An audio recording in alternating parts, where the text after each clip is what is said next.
ప్రతి సంవత్సరం కొత్త రథం 12 రోజుల పాటు ఉత్సవాలు. పూరి జగన్నాథుని రథయాత్ర విశేషాలు ఇవే. పుణ్యధామ్ ఒడిశా రాజధాని భువనేశ్వర్ నుంచి సుమారు 60 కిలోమీటర్లు దూరంలో ఉన్న పూరి క్షేత్రం అతి పవిత్రంగా భావించే చార్ధామ్ పుణ్యక్షేత్రాలలో ఒకటి. 12 రోజుల ఉత్సవం. జగన్నాథుని రథయాత్ర ఆషాఢ శుద్ధ విధియన ప్రారంభమై 12 రోజుల పాటు కొనసాగుతుంది. దేవస్థానం వారు దాదాపు 2 నెలల ముందు నుంచి ఈ యాత్రకు ఏర్పాట్లు చేస్తారు. భక్తుల దగ్గరకు భగవంతుడు. సాధారణంగా ఏ ఆలయంలోనైనా ఊరేగింపుకు ఉత్సవ విగ్రహాలను తీసుకువస్తారు.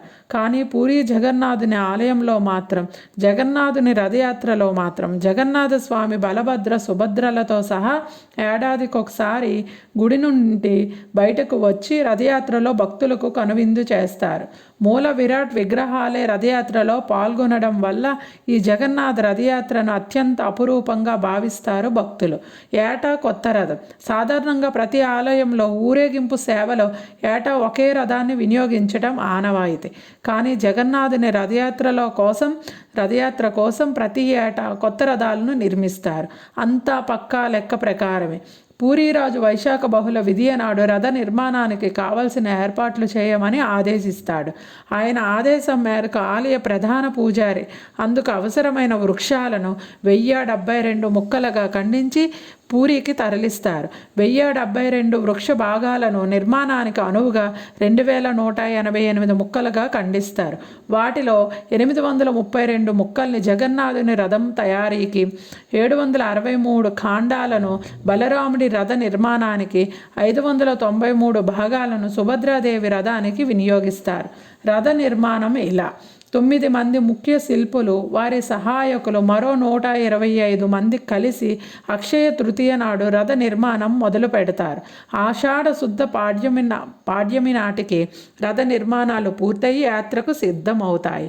రథాల పేర్లు ఇవే: జగన్నాథుడి రథాన్ని నందిఘోష అని, బలభద్రుని రథాన్ని తాళధ్వజం అని, సుభద్రాదేవి రథం పద్మధ్వజ అని అంటారు.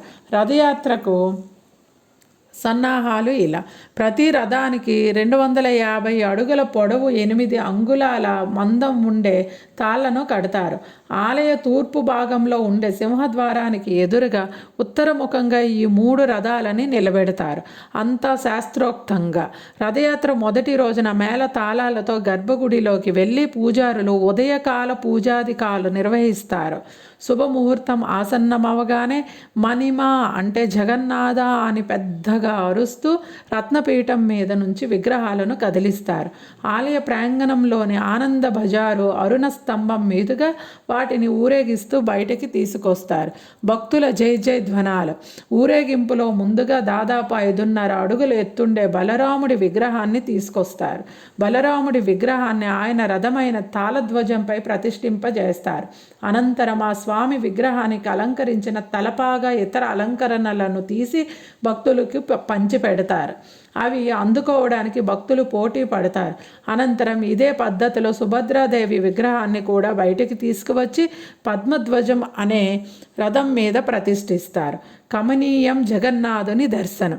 చివరగా భక్తులంతా ఎప్పుడెప్పుడా అని ఎదురు చూస్తుండగా దాదాపు 5 అడుగుల 7 అంగుళాలు ఎత్తుండే జగన్నాథుడి విగ్రహాన్ని భక్తుల జయ జయ ధ్వనాల మధ్య ఆలయ ప్రాంగణంలోంచి బయటికి తీసుకువచ్చి నందిఘోష రథం మీద ఉంచుతారు.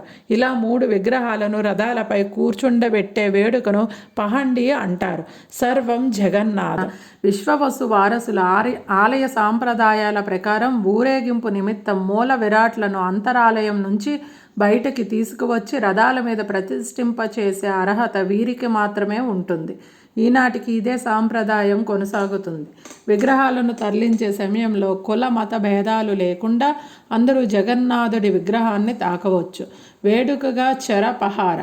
సుభద్ర, జగన్నాథ, బలభద్రులు రథారూఢులై యాత్రకు సిద్ధంగా ఉండగా పూరి సంస్థానాధీశులు జగన్నాథుడికి నమస్కరించి రథం మీదకి ఎక్కి స్వామి ముంగిట బంగారు చీపురుతో శుభ్రం చేస్తారు. ఈ వేడుకను చెరాపహర అంటారు. కస్తూరి కల్లాపి. ఊరేగింపుకు సిద్ధంగా ఉన్న స్వామిపై పూరి సంస్థానాధీశులు గంధం నీళ్లు చిలకరించి కిందకి దిగి రథం చుట్టూ 3 ప్రదక్షిణలు చేస్తారు. అలాగే బలరాముడిని సుభద్రాదేవిని కూడా అర్చించి వారి రథాల చుట్టూ కూడా ప్రదక్షిణ చేసి రథాలను తాత్కాలికంగా అమర్చిన తాటి మెట్లను తొలగిస్తారు. ఇక అంగరంగ వైభవంగా జగన్నాథుని రథయాత్రకు సిద్ధమవుతాడు. జగన్నాథుని రథం మీద ఉండే ప్రధాన పూజారి ఆదేశాల మేరకు కస్తూరి కల్లాపి చల్లి హారతిచ్చి జై జగన్నాథ అని బిగ్గరగా అరుస్తూ తాళ్లను పట్టుకొని రథాన్ని లాగడం మొదలు పెడతారు. జగన్నాథుని రథ చక్రాలు వెనుకడుగు వేసే ప్రసక్తే లేదు. లక్షలాది భక్తజనం నడుమ జగన్నాథుని రథం చాలా నెమ్మదిగా కదులుతుంది. దీన్నే ఘోషయాత్ర అంటారు. ఈ క్రమంలో రథచక్రాల కింద ఎవరైనా పడినా, దారిలో ఏ దుకాణమో అడ్డు వచ్చినా రథం వెనుకడుగు వేసే ప్రసక్తే ఉండదు. అడ్డొచ్చిన వాటిని కూలగొట్టైనా సరే రథం ముందుకే కానీ ఆగదు. మందగమనం. జగన్నాథుడి గుడి నుంచి కేవలం 3 మైళ్ళ దూరంలో ఉండే గుండీచా గుడికి చేరుకోవడానికి దాదాపు 12 గంటల సమయం పడుతుంది. గుండీచా ఆలయానికి చేరుకున్నాక ఆ రాత్రి బయటే రథాల్లోనే మూల విరాట్లను విశ్రాంతినిస్తారు. మర్నాడు ఉదయం మేళ తాళాలతో గుడిలోకి తీసుకువెళతారు. వారం రోజుల పాటు గుండీచాదేవి ఆతిథ్యం స్వీకరించిన అనంతరం దశమి నాడు తిరుగు ప్రయాణం మొదలవుతుంది. దీన్నే బహుదాయాత్ర అని అంటారు. ఆ రోజు మధ్యాహ్నానికి 3 రథాలు జగన్నాథ ఆలయానికి చేరుకొని గుడి బయటే ఉండిపోతాయి. ముగిసే జైత్రయాత్ర. ఆషాఢ శుద్ధ ఏకాదశి నాడు స్వామివార్లను బంగారు ఆభరణాలతో అలంకరిస్తారు. ఈ వేడుకను చూసేందుకు భక్తులు బారులు తీరుతారు. ద్వాదశి నాడు విగ్రహాలను మళ్ళీ గర్భగుడిలోకి రత్న సింహాసనంపై అలంకరించడంతో యాత్ర పూర్తవుతుంది.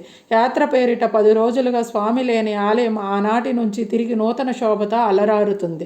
జగన్నాథుని రథయాత్ర పూర్వజన్మ సుకృతం. జీవితంలో ఒక్కసారైనా జగన్నాథుని రథయాత్ర చూసే భాగ్యం కల్పించమని ఆ జగన్నాథుని మనసారా వేడుకుందాం. ఓం శ్రీ జగన్నాథ స్వామినే నమః. జై జగన్నాథ్ బలదేవ్ సుభద్రమాయి.